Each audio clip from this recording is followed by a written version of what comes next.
Okay, you're ready. I was born Barbara Hewitt. And the Hewitts have a lot of pride and a lot of stories about the family which may or may not be true, but I'm going to tell them to you anyway, and I like to think that they are true. The first one is about a relative who probably might be my great-grandfather, maybe my great-great-grandfather, I'm not sure, but he grew up in upstate New York, which is where I grew up too, and he got sick as a teenager and wound up, I'm not sure how, with the Indians, and the Indians got him better, and he stayed for a while with the Indians up there. They were Iroquois, and he learned the Indian medicine, and when he left, probably at about 18 or 19, he passed himself off as a doctor. Well, he was kind of a doctor. I mean, he knew the Indian medicine stuff, but he never studied real medicine, the white man's medicine. But he had a friend whose last name happened to be Rockefeller. And he and Rockefeller have been accused of stealing horses from the Indians, or well, actually from stealing horses from someone. And they kept him in a private place called Indian Cove. But actually, I don't think that they were stealing horses. I think that they were selling bad medicine, because the way the story goes, they worked their way across on the Oregon Trail as a duo selling snake oil to the natives. The natives were white at this point. But they'd go into a town, and one of them would pretend to be blind or deaf or lame or something, and the other one would be selling the magic elixir, and he'd sell it, and the first guy would get better, and it was a miracle, and everybody in the town would buy the snake oil, which probably wasn't anything more than like maybe a Coke with some alcohol in it or something. I don't know what it was. But they worked their way across, scamming, and got to the end of the Oregon Trail. And the Hewitt guy, maybe both of them, thought that Oregon was absolutely beautiful, and they came back home. So they did the Oregon Trail one way, and then they did the Oregon Trail going back the other way and returned to upstate New York, where Hewitt did pass himself off as a doctor for a long time. And there's one story that says that he healed Mark Twain's wife. Again, I don't know how much truth there is in it, but that's the story. So he even had some notoriety back there. But he settled down a little bit. He met a woman and married her, and he always talked about how beautiful the Oregon Trail was. So they decided to sell what they had and pack up and go do the Oregon Trail and settle in Oregon. So he and his bride started off, and according to the story, they loved the trip. I don't understand it, because nobody else ever loved the trip. Everyone always said it was really hard. But these guys thought it was absolutely gorgeous, and they were looking for a place to settle as they went. But in every town they went to, somebody remembered the snake oil man, and they ran him out of town. So he worked his way across all the way to Portland again. But no one would let him stay in any of the towns. So they had to go back to upstate New York and make their life there. So he's probably the only guy who ever did the Oregon Trail 4 times. He went across, he came back, he went across, and he came back. And I feel a lot of affinity for him. I think it's funny that we wound up in the place that he really wanted to be. There are a couple of Rockefeller stories that go here. Again, I don't know how much of it is myth. It seems that one of the Rockefeller boys fell in love with one of the Hewitt girls. And even though their dads were partners, there was a lot of hard feeling, especially on the Hewitt part. He didn't want his daughter marrying the son of a crook, in spite of the fact that he'd been the partner. So the young couple took off, and they went to Binghamton, which isn't too far away. It was probably, I don't know, maybe 60 or 80 miles away from where they were originally. And I don't know what happened. I think they broke up. But the young Hewitt girl came back pregnant. And but she kept the name Hewitt. We didn't keep the Rockefeller name. So there is a story that we're related to Rockefellers. Truth or fiction, who knows? The next interesting person in the Hewitt family was my grandfather, my dad's dad. His nickname was Jummy. His real name was Orrin DeWitt, And for a while they called him O.D., but he wound up being called Jummy because he was in his late teens. He ran away from home and joined the circus. And he was a very big, burly guy, and they put him on as the strong man. And the circus ad was stronger than Jumbo the elephant. So they always compared him to Jumbo the elephant. And he went by Jum from then on. He also went back home after a few years of the circus and settled down.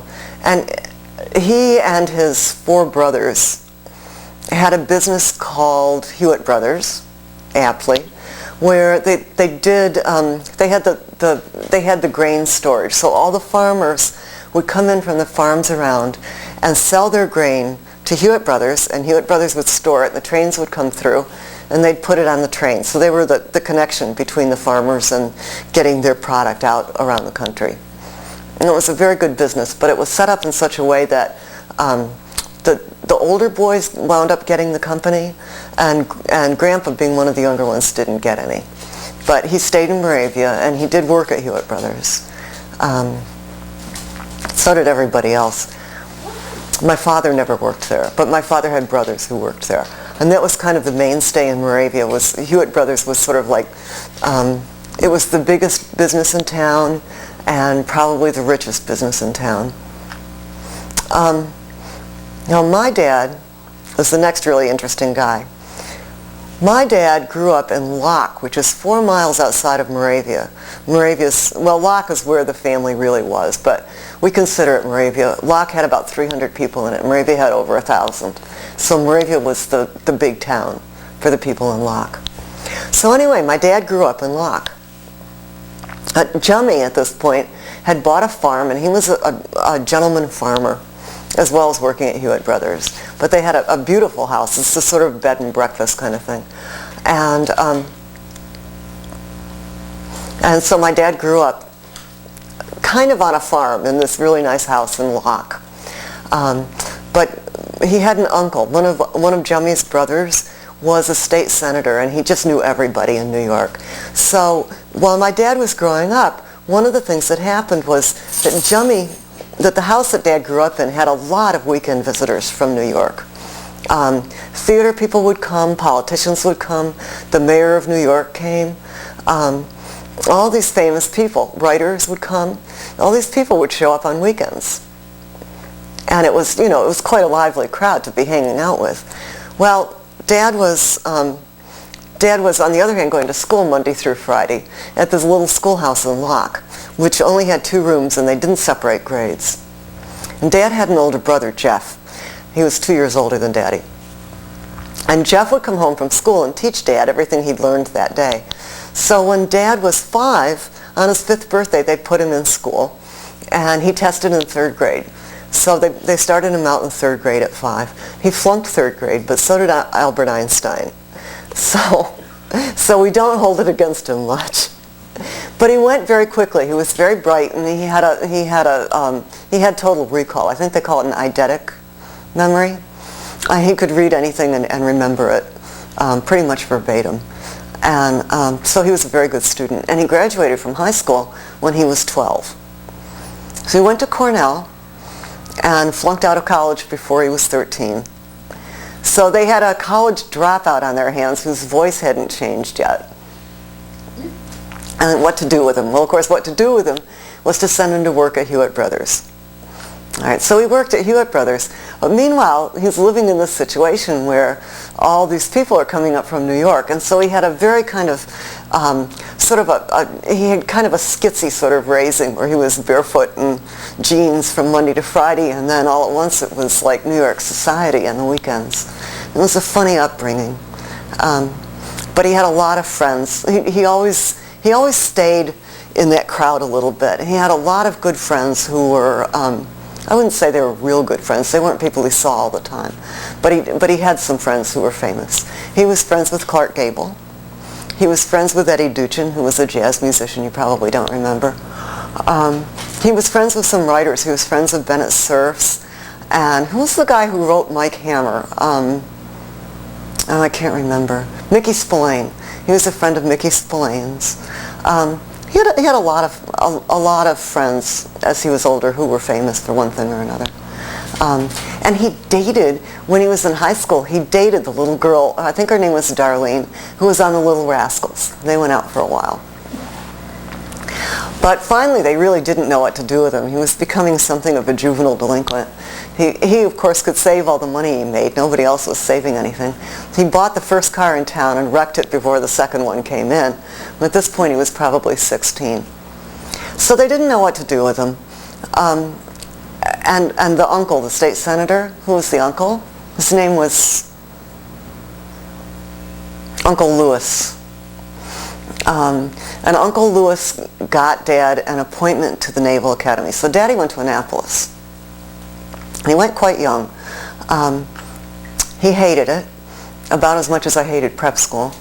He didn't do well. He did well academically, but he didn't do well on behavior. And they used to count the behavior at Annapolis. They put it in as a grade. So you'd take 5 academic courses and 1 behavior course. And Dad would do real well on the academics, but he came real close to flunking on the behavior stuff, and it brought his average down. It was really too bad. He wanted to go to Harvard to law school, and they wouldn't take him because his average wasn't good enough. So he wound up going to Cornell. You want me to keep going? Okay. So before he went to Cornell, he started dating this woman. Her name was Ruth Ettinger, and she was from Moravia.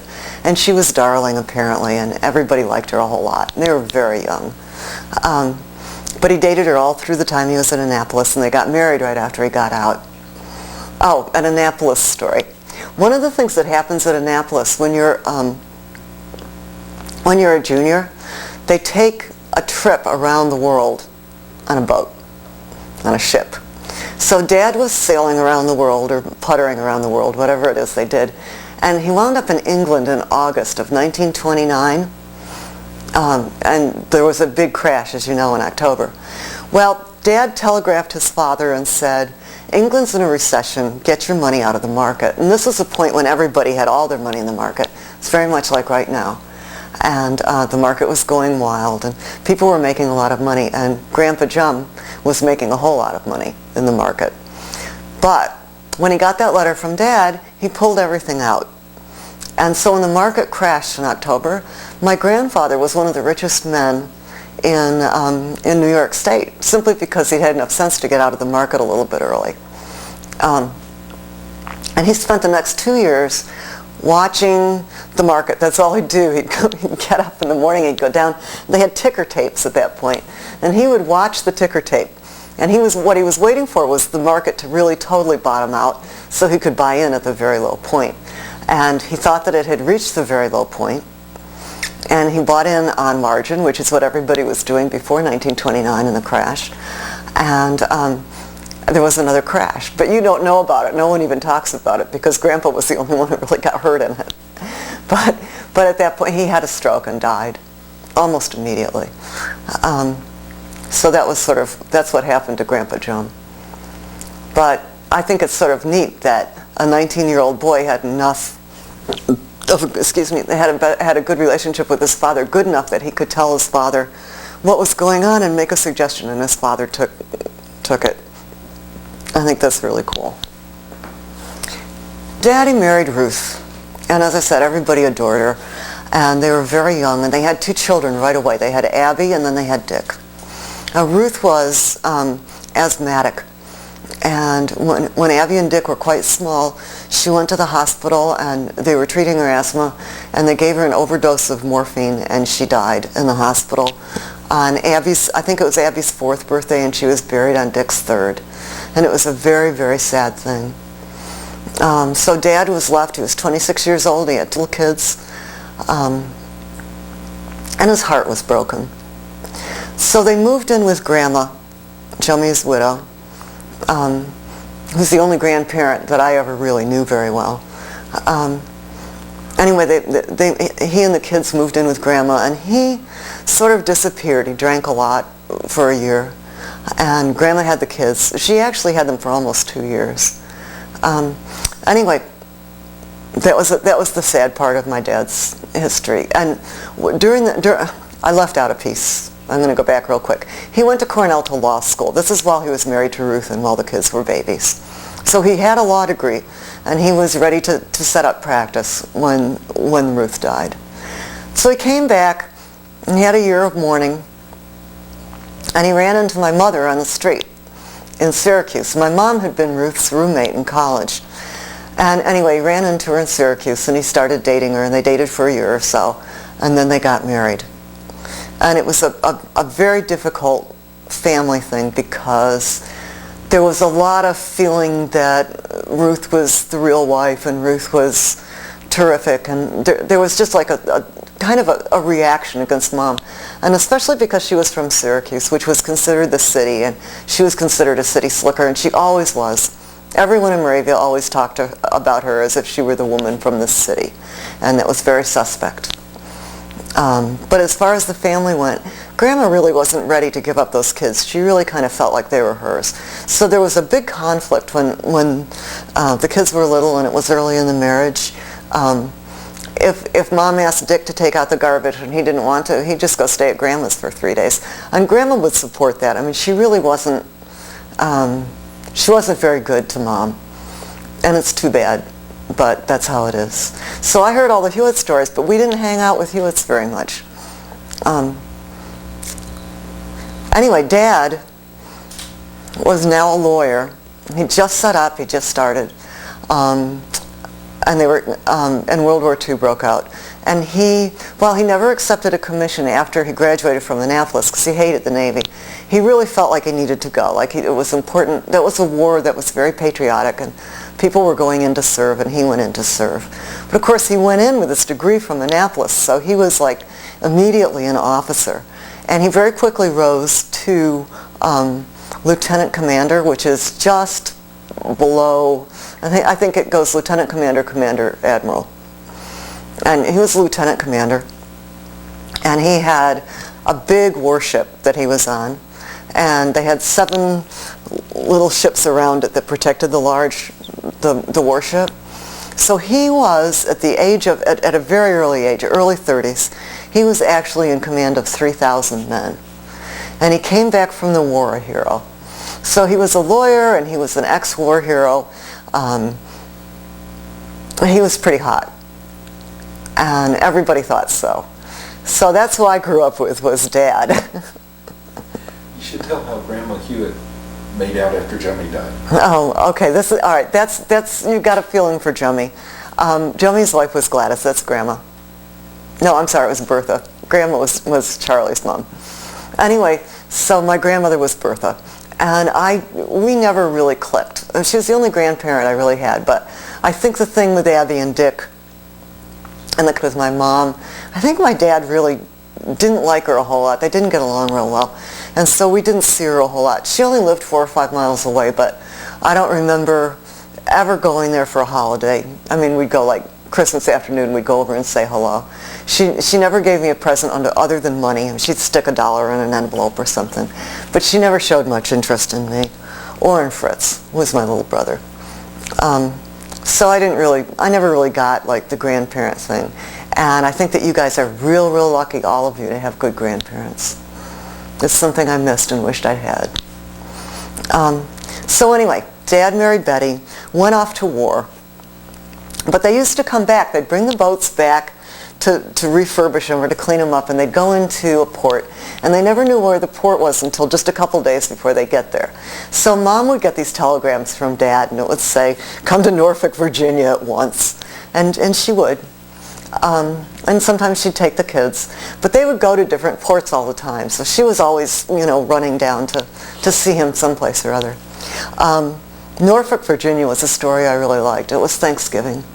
And Dad was coming in, and they were all excited about it. And Mom had been saving. They had coupons during the war for meat and for gas and I think for butter. For some things they were rationed. So Mom had saved up all her coupons so she had enough to get a turkey for Thanksgiving. And they were very excited about going down. And Abby and Dick went with them. And anyway, so Mom and the 2 kids drove to Virginia and met Dad, but they couldn't find a place to stay because no place would take kids, and they wound up, the kids had to lie down in the back seat of the car with a blanket over them until it was dark so they could smuggle them in. But they did. They smuggled him in, and they got a little place to stay for a week or so. And Mom went to the store to get the turkey and to do Thanksgiving, and she had lost the coupons. So she was in the grocery store. She had no coupons. She couldn't buy a turkey. And she was really upset about it. But the store had a drawing, and she won it while she was there. So she actually won a turkey in the grocery store drawing that happened right then. And she was so pleased and so excited that she took it home, and they cooked a wonderful Thanksgiving dinner. And the kids were put on the windows, and they just lean out the windows, and every time anybody went by in uniform, they'd call them up for Thanksgiving dinner. And they had all the sailors off the street came up and had turkey with my folks for Thanksgiving dinner.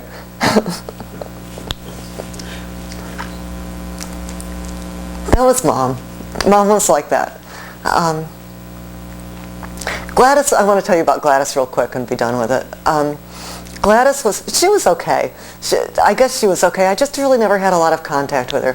But I did go to visit her one time when she was in her 90s, and I had some time free, and I thought, I really want to know who she is. And so I went back and spent 3 days with her. What? Her name isn't Gladys, is it? I don't mean to keep calling her Gladys. It's Bertha. Okay, start over on the Bertha story. Okay. This is just a little sense of my grandma Bertha. I really didn't know her very well, but at one point when she was in her 90s, I really wanted to have some feeling of who she was, so I went up and stayed with her for 3 days, and I asked her lots of questions, and we talked about stuff. It was fun. But one of the things I asked her was what she did after Jummy died, which wasn't much. She never worked. She only clipped coupons. She liked the market. She did very well with it. She never worked. She used to go to Florida in the winter. She had a nice house. She was just fine. But she got it all by playing the stock market that basically killed Jummy. Well, Jum told her she could never use the principal. So she never touched her principal. She just took interest, took profit from it, and that was it.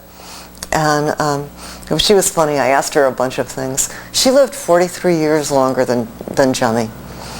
And I said, Grandma, what do you wish you'd done that you didn't do? And the first thing she wished she'd done is she really wanted to be in politics. But Jummy told her one politician in the family was enough. And so she never let herself get into any politics at all. The other thing that she really felt bad about not doing, she always wanted to learn to play the piano. And she had a big baby grand. One of my cousins played it, and it just sat it had a music room of its own in that house. It was marvelous. 43 years. I said, why didn't you take piano lessons? And she said, well, she just never really had the time. So that's Grandma Hewitt. Shut it off for a minute. A story about Bertha is one time she took a cruise somewhere, I don't know where, but she made this really good friend named Alice. And they hung out together. They were both there alone, and they just struck up a great friendship. And they really had a good time, except they started fighting about politics. Now our family, up until my generation, I'm the Democrat, but everybody else in our family has always been Republican, very strong Republican. And with an uncle in the Senate, and Dad ran for judge and got it. And so we had political things going on in the family all the time. And Grandma could hold her own on the Republican issues really well. Alice seemed to hold her own on the Democratic issues pretty well. And it wasn't until the trip was almost over that Alice told Grandma that her last name was Roosevelt. So Grandma and Alice Roosevelt were both friends and Was she FDR's debaters. sister? She was FDR's something. Sister, maybe? Sister or cousin? Cousin. I think she was FDR's cousin. But anyway, that was kind of fun. So back to Dad. So Dad got elected to a judgeship, and he was a judge for 22 years. I think I was 4 when he was elected. And he was a good judge. He took it very, very seriously. And Dad wrote real well. And he would write up decisions. Judges are always writing decisions on cases. And he wrote up decisions that got put in textbooks. I mean, he was very well known in that New York State circle because he did really good decisions. And he was a lawyer too. He was a judge part-time and a lawyer part-time. He did some other things. He played cards a lot. Dad was funny. Dad liked to gamble. He played poker pretty often. I would say 2 or 3 times a month. He frequently won. He played bridge. He was a professional bridge player. He used to go out on tournaments. And in fact, when he was dating Mom, he told her that the condition for marriage was that she learned to play bridge because he really needed somebody to partner. And she never did. She always meant to. But so right after they were married, he said, okay, it's bridge time. And they went out to play bridge. And of course, she blew it. And he didn't say much. The marriage had already been performed. But he never took her to play bridge again, and I think it was a little bit of a rub. When I was in high school, I learned to play bridge. And I came home and I was really excited about it because I just learned the night before. And I told Dad that I'd been playing bridge, and it was really cool. And he said, great, we'll go on the tournament. And I never touched bridge again either. It scared the devil out of me. But Dad was real good at funny things like that. He was great at cards. And he played cards. He played bridge every Saturday morning with a kind of elitist group. One of the guys was a retired ambassador to Sweden. One of the guys was the editor of the paper. There was a woman there, I can't remember. I can't brag about what she did, but she was extraordinarily wealthy. And he played with really kind of a very class act group, and it was very fun. He really loved it. He used to go, but he went on vacation a lot. Dad and Mom both took trips together, and Dad took trips alone. He worked really hard, and he needed breaks. But he would do things like he'd go salmon fishing in Alaska. He'd go grouse hunting. I remember when they went hunting, Mom went to Christian Herter's estate. Christian Herter was the son of Christian Herter was. It wasn't Secretary of State, it was Secretary of something. When he was in the cabinet. I think he was Nixon's first Secretary of State. He was Secretary of State. And they got invited to Herter's to go hunting. I mean, he really did live he lived kind of in that upper echelon. But he never took me to any of it. I never got to go. I never met anybody. There was a time they went hunting. He and Bennett Cerf and Mickey Spillane went hunting, and Bennett Cerf had a son, Chris, who was my age, and I really, really wanted to go, and I was not invited. I never met anybody. I just heard stories. But anyway, being a judge in upstate New York was an elected sort of thing, and so every 4th year Mom and Dad had a campaign year, and Fritz and I just sort of hung out. We had babysitters till I was 8 or so, and then Mom decided I was more responsible than the babysitters we could find, so I got the job. So that was that, and that was fun. I mean, sometimes I got to do some of that, like if there was a clam bake or a party of some sort. I got to go on those things, and I loved doing those things with Dad. I really did. He wanted to be a congressman. It was his big dream, and his law practice. His partner in law practice was the congressman. His name was John Tabor. Dad assumed that he was going to get it after Uncle John. And Uncle John never retired. We had a party for him at our house. I must have been, I don't know, probably 12-ish. We had a party for him, and we were waiting for him to announce at the party that he was going to retire and pass it on. He announced he was going to run for another term. So he stayed in Congress until he was late 80s, and by then he'd had it for so long that they had to pass it around, and Dad couldn't even run. But Dad was the chairman of the Republican Party for like a number of counties. It was like a very large district. It had, I think Syracuse was in the district, and so he was very active politically. What else about Dad? That should give you some feeling about who he was. I mean, he was kind of a juvenile delinquent, war hero, wild, conservative, very contradictory. I mean, it was really like growing up and going to school Monday through Friday in a one-room schoolhouse and having dinner with the governor on Friday night.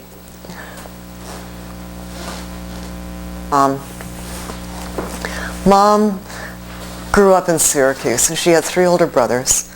They always picked on her. She always thought that she was homely. She always felt very retiring. But when she got to college, she actually dated the captain of the football team, which is a very big deal, I think.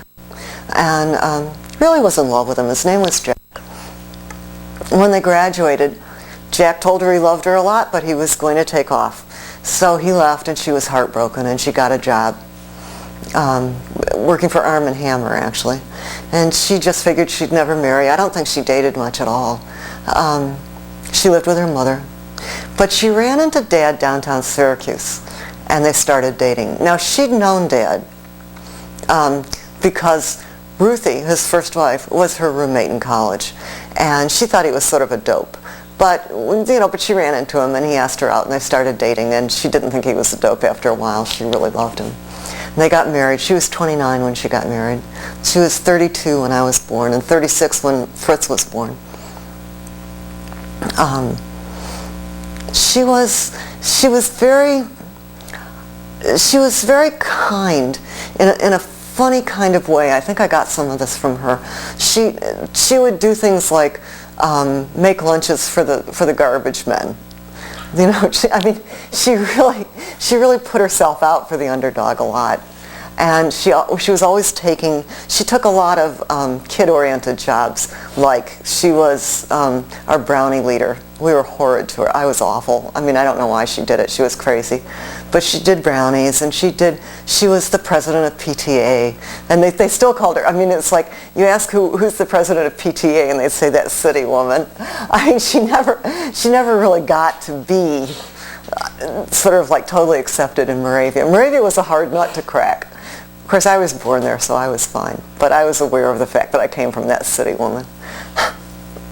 And anyway, she was very giving, but she had a lot of hesitancy to her. She reminded me of a deer a little bit that gets caught in the headlights. I felt about her like you couldn't talk about things with her because she'd get upset, she'd get uptight.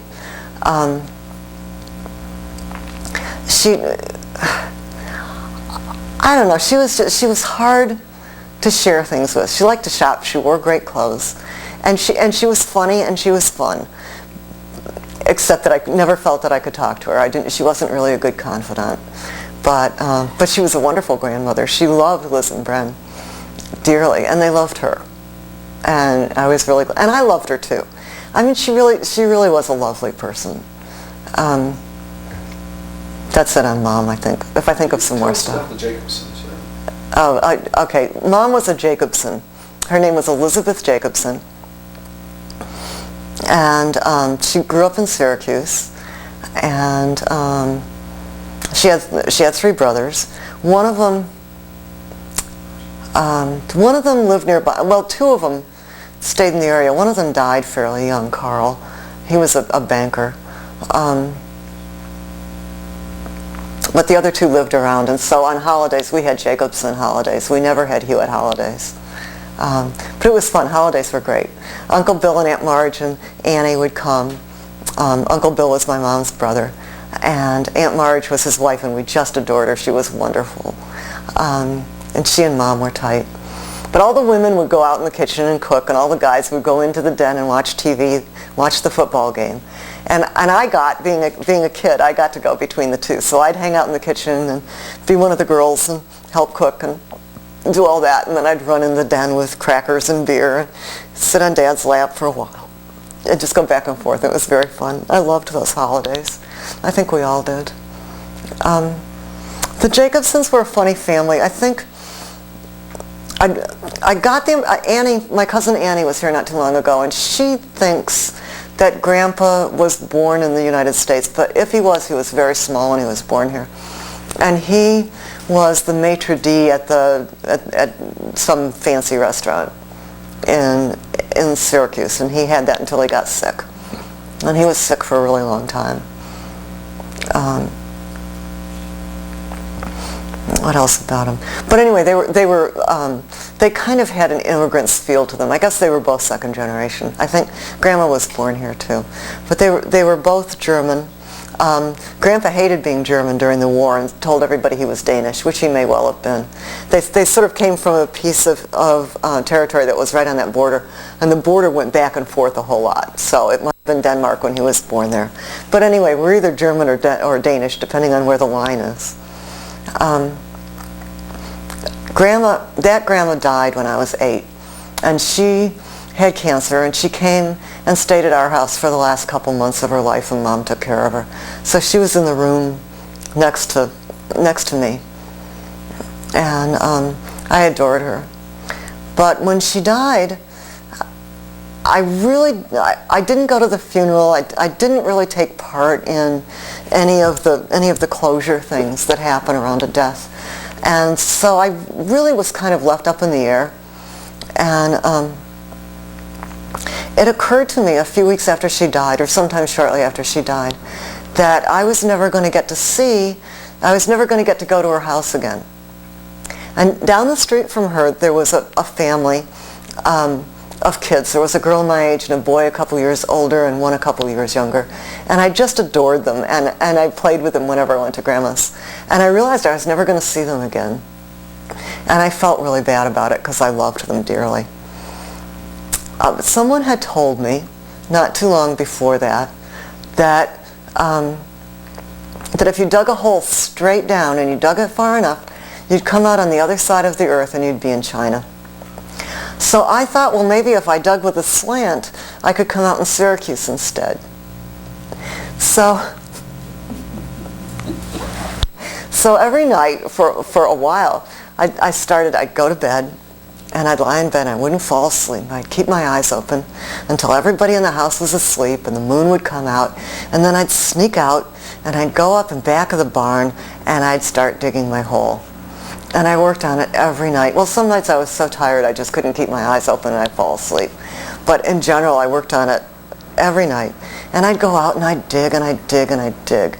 And of course, when I was awake in the daytime, I wasn't real sure that it was really happening, but I didn't want to jinx it because it was very important to me. So I never went out to check in the daytime to see if there was a hole there. I stopped playing there. It was just taboo. I couldn't do it. I knew if I looked it wouldn't be there. But it was so important to me that I kept having the dream. I was so tired that I fell asleep in school, and my teacher called my mother and said I wasn't getting enough sleep, and my mother didn't know what was going on. So one night I went out and I was digging, and the hole had started to bend up, and I knew I was almost there, and I dug and I dug, and just before daylight I broke through, and I'd aimed it right for their backyard. And I came up in their backyard, and I knew they were asleep, and I picked up pebbles off the driveway and I threw them up at their windows, and they came to the windows and looked down, and they were so excited to see me that they ran down, and they had on these long white like big t-shirt nightgowns, and we just held hands and danced in their backyard around the garbage cans. And I was just so tickled, and I said, now I can see you anytime I want. And I woke up, and that was the end of that dream. But it gave me a lot of sense of dreaming and a lot of satisfaction to see those kids again.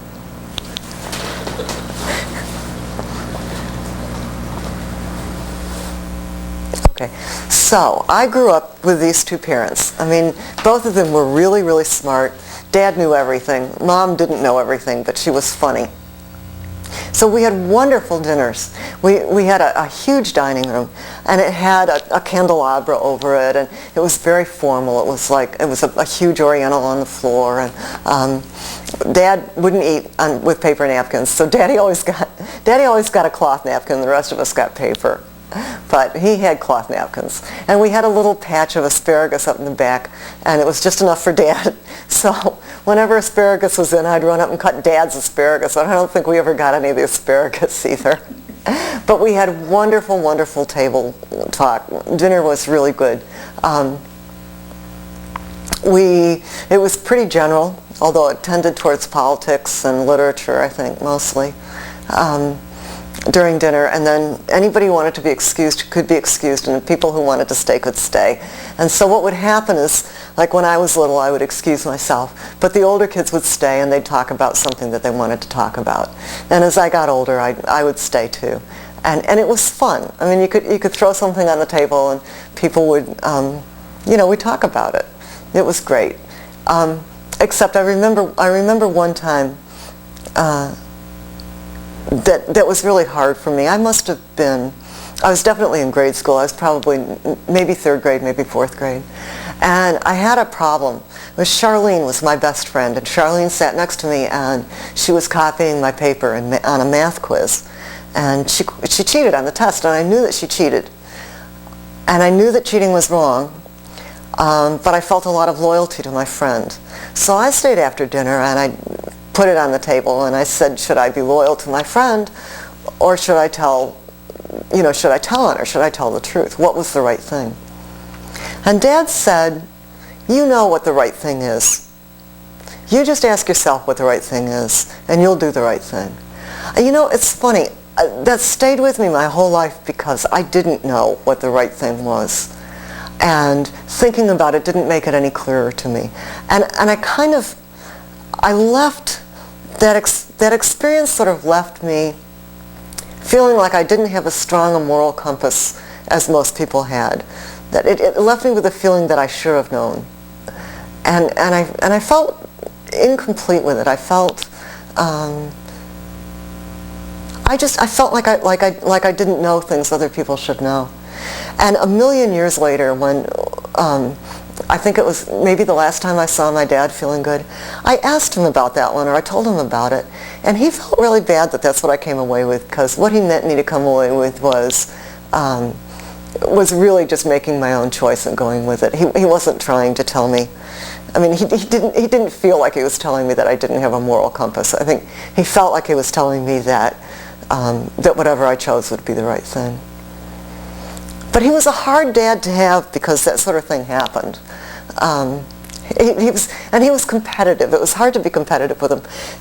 I got a 99th percentile on a math test when I was in 6th or 7th grade, and I brought it home and I showed it to him, and he said he was in the 100th percentile. And it was a joke, really. I mean, there's no such thing. But I was just a little too young to understand that there was no such thing, and I really felt competitive, and I felt like I hadn't won, like Dad had won. I always felt like Dad was very competitive with me, and I couldn't win. And it got in our way. And it's too bad it got in our way, because there were a lot of other things that we did together that were really fun. We used to do jigsaw puzzles together. We watched football games together. We bought cheese together on Sunday mornings. He'd take me down to the store after church, and I got to pick the cheese.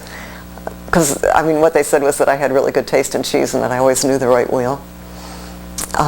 So I was the famous cheese taster. I mean, he made me feel good about other things, and we really, as I've gotten older, I'm remembering more and more of the things we used to do together. He taught me a lot of poetry. He knew tons of poetry. He taught me things like My Last Duchess, which is a Bobby Burns poem, right? Is that Bobby Burns or Robert Browning? It's a Robert Browning poem. He taught me a lot of Burns. He taught me, at the same time he did, who's the guy who did the cremation of Sam McGee? Robert Service. He loved Robert Service. You should get a Robert Service book sometime and read them. They're really very fun. And it was Fritz's favorite. And it was Fritz's favorite. Fritz remembered these things better than I did, but Fritz could do Robert Service really well. There was one called The Cremation of Sam McGee that we all loved. On the barge of Lake Lamarge, where I buried Sam McGee. It goes, there are strange things done 'neath the midnight sun by the men who moil for gold, and the Arctic trails have their secret tales that would make your blood run cold. Da-da-da-da-da-da-da-da. But the strangest I ever did see was that night on the marge of Lake Lamarge when we cremated Sam McGee. And that's the poem that we all loved most. Okay, well I hope that gives you a sense of Mom and Dad. I mean, they were great, and I'm sorry that you guys never got to know them, because they really were lovely people, albeit a little hard.